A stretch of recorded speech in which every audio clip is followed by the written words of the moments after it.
Onların dönemi bitti zaten. Yolun belli, çizgin belli, her şeyin belli.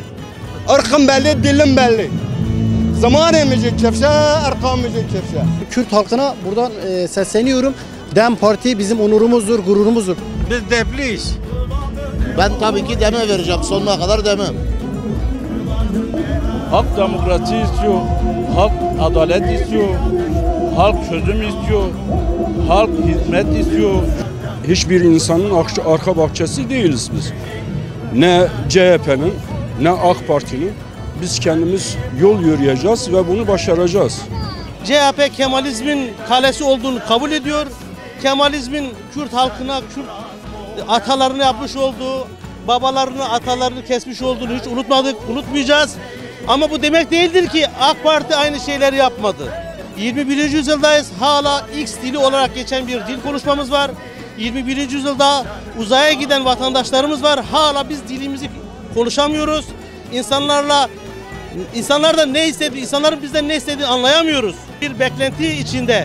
Beklentileri şudur. Çözüm nedir? 90'lı yılların, 80'li 90'lı yılların tüzüğüyle bu iş yürümeyecek. Değişen bir dünya var ve bu dünyada Kürdistan'ın geleceği, Kürt halkının, Kürt gençliğinin geleceği noktayı bilmek istiyor Kürtler. Kürtler kendi ülkelerinde rahat olmak, herkes gibi, her özgür bir birey gibi kendini ifade etmek, kendi dilinde eğitim yapmak, konuşmak istiyor. Ahırda Türkçe konuşmakla olmuyor bu işler. Adam kendini mecliste de, okulda da, platformlarda, siyaset meydanlarda kendi diliyle kendi ifade etmek istiyor. Kürt dili sadece halkın kendi arasında, pazarda konuşacağı bir dil değildir. Biz kendi DEM Partisi'ne vereceğiz. Bizim beklentimiz bizi kazanmamız lazım. Önümüzdeki seçimlerde oylarımızı güzel yere kullanıyoruz, kendimize kullanıyoruz. Hiçbir Kürt yanlış değildir, hain değildir ama kandırılmış.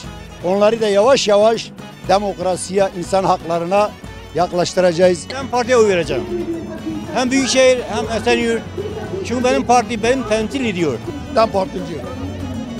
Hiçbir zaman DEM Parti'de şaşırmamış. Yani kimi dese buna vereceğim. Demezse zaten evinde oturur sandığa gitmeyeceğiz. Şimdi biz kendi irademizle çıkacağız. Büyükşehir Belediyesi'ni de kazanacağız. Kürt olduğunu bilecekler. Herkes Kürt'ün ne olduğunu öğrenecek.